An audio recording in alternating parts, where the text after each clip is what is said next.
Now let's go and proceed to paint the face. So this image is already painted a little bit. Let's go to the original one where there's absolutely nothing on the face. Let's go from scratch. And I believe that I have it right here. Okay, this is the one that you just saw is the one that's more advanced, and I keep on referring to that one. Let's go back to the one that we started painting here, and you saw I demonstrated just a few hair strokes. Okay. Before we proceed to jump into the face, let me just show you that that hairbrush can be used not only for hair, but you could use it for anything that replicates hair. Like for instance, this little fur on her sleeve. If I just pull it out very simply, as you watch, it's not very difficult at all. I could just say cha-ching, cha-ching. It looks like I spent a lot of time on it, but this is a very cool way to paint fur and, yes, pets. This is the brushes that you can use to paint pets. And I will be coming out hopefully with a DVD that is only specially for pets. But right now, look at that. Isn't that cool? That's before and that's after. And I think I was less than a minute on it. Let me show you the other image that I did. I did that with the fur as well. And I added color with the same brush. I added color and then I came back and blended it. Let me explain to you what I mean. Resaturation is at 0 here, right? And I'm pulling it out. I can even continue doing it. But what if I wanted to add a little more color? I just bring the saturation up and automatically that brush now will paint. Okay, now if I paint like that, because I have the black selected, it will paint me in the style that I blended the hair with, but with the color that is chosen in the wheel, and that's because the resatch, I picked it up to 29. Now what if I were to Option or Alt one of these colors so I can bring in more detail and sort of pull it in underneath. Let's say I want to go a little darker, come down under it, and maybe add a little more white on top of it. If it needs more punch, I'm adding color now. Okay? If I want to, with the same brush that you blend, you can come back and add color as well. And now let me go back and put the resatch to 0. I don't really have to because the default of this brush is 0. So I just click on that and it brings me back to 0. And I can come back and pull, let me go a little smaller, and pull back the hairs and the color that I added. Okay. And that is the Hairline Sideburns brush. It is one amazing brush, and you can, I call it the miracle hairbrush. That's really what I should have named it. Anyways, that is what I painted the hair on. Anything that has hair or replicates hair, I use that hairbrush on it. Let's go back now to the face. Okay, no, I'm not stalling. We do have to paint the face. Let me just give you the one and only brush that I always use to just put down the foundation, as you say, simulating makeup, is, yes, you've guessed it, it's the Grainy Water. And there's nothing more gentle and more fine than the Grainy Water. You just have to get a handle on how to use it. Okay, Grainy Water picks up every single color that's there, so you have to make sure before you bring your image in that it is nice and retouched. And let me come in with the brush a little larger and let me start painting on a separate layer. And I always start basically from the forehead, and I'm covering up right away that hair that I tried to get rid of before. Don't want that line in there. And I'm just going back and forth. Again, concentrate on the direction of the skin, the direction of the fabric. You want to replicate and you want to follow the curve. Okay? So if I close the eye on the bottom, you see how lightly I basically really very gently feather over my Intuos pen. I don't press too hard because I just want to get that noise away. I want to get those pixels blended, and that's how I did Ashley, and that's how I do my faces.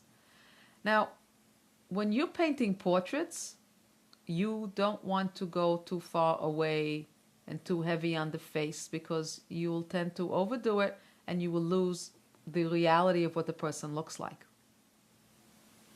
Okay? And if you want it really to look like a painting, you have the entire image to add heavy brush strokes on. You can do it in the clothing, in the props, in the background. But the face is where you really should be very gentle. Okay? Now take a look over here. That's before and that's after. And we're slowly starting to build it up. All I'm doing is blending the skin. I'm not even adding any highlights or colors yet. Okay? And now I'm going in the cheek. But the cheek, I'm going to go in this direction and I'm going to replicate it with a color of a brush. And I'll show you. I'm going to take the cheek, let me go a little darker, and I'm going to go like this, from top down, from top down. That's the direction that I'm going to blend. She looks like a little Indian, doesn't she? Let me undo it. And one more. And now watch me with the grainy water. I'm going to reset it because I played around with the retouch, and let me go down in the direction that I just told you, because I want to see the cheekbones. I don't want to go like that, okay, or like that. Now I'm blending, now I got a painting. No, I want to go in the direction of the cheekbone, the bone structure, and pay attention to which color is going into what. If I'm going to go too far, the skin's going to go into the hair. If I'm going to bring the hair too much, it's going to come into the skin. All these things are very important in how you start to blend and how you paint. And notice how I stopped right there because I see that the cheekbone protrudes a little bit. And I'm coming down and continuing down this way. Okay. Just like that. I'm going to stop. I'm going to show you before and after. Take a look how light that skin is before and after. Now, I give workshops all across the country, and I have come across many situations, many problems from different students. And I am going to share with you a way to avoid overpainting too heavily or too lightly. And that entire secret lies in your brush tracking. And let me explain. Okay, let's say, and I have come across that some students, they paint a little too hard. You'll come out with some faces that are a little bit too heavy. Now, I'm exaggerating. I haven't had students that have done it like that. Right now, my brush is way too large, and that's why I'm getting it. But even if it was smaller, it might come out a little heavier because everybody has a different touch. Some are with a heavier touch, and some are with a lighter touch. So, where you want to control that is you want to go to preferences and you want to go to something called brush tracking. And in here you want to tell Painter, this is the amount of pressure that I want to use on my brush, and please translate it correctly. So what you want to do is, if you want to apply very light pressure and you want that to be exactly the way Painter should understand you, you very lightly go over your brush tracking. And by me doing it very lightly, when I'm going to use now grainy water, it's not going to take much of an effort for me to let the paint to start flowing. Okay? Now that I adjusted my brush tracking, I'm barely touching my canvas because I told Painter that the strength that I just showed you is the strength I want to apply for the brushes, to the brushes, and that the pixels should start blending, but only with that amount of strength. Now, what would happen if I would come into the brush tracking, and this time I would press really hard, and you can tell because it's very dark, and I'm going to say, okay. Now when I'm going to press extremely lightly, the same way I did before, absolutely nothing is happening. And that is because I just told Painter that I want to press really hard for something to happen. So I have to use that same amount of pressure that I just dictated to the brush tracking. That's the amount of pressure I have to use to paint. So if somebody is by nature a very heavy painter, he paints a little bit too hard, you want to be able to have the program resists you, you want to use that same amount of pressure and your brush tracking. And then what's going to happen is the program will hold you back and you will have a much lighter touch that you will translate from the brush tracking. I'm going to go right back to brush tracking now because I messed up my brush tracking because I like a light touch. And I'm going to say okay. And let me undo a few of those strokes that I just did. And let me hope that I got back the brush tracking that I liked. And let me just continue over here. And I'm back in business. Okay. And let me just show you a little further. Where is my other image? And that's this one. This one's further along. And here I did the face with a little bit highlights. And I'm going to proceed to add a little more highlights over here as well. And what I want to show you is this is where I added my highlights. I like to add a little white on top of the eyebrows. I like to add them on the tip of the nose, a little bit over the cheekbones, and a little bit on the chin. And I'm just going to come in and show you how I do that. If you saw before, I did with the dress.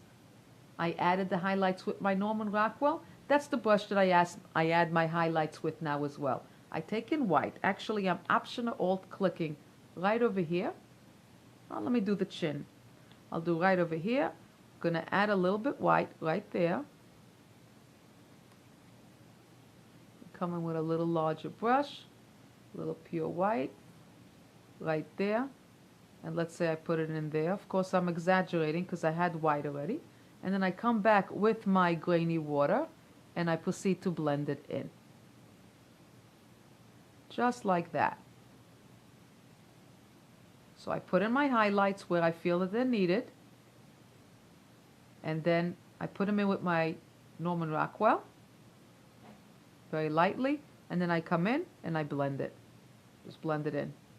I went a little too strongly. And I didn't do it on an empty layer. I went against all the rules that I just told you. I just broke them. And I pay a price for that. But it's just a demonstration. How's that? So that's it for highlights and for faces.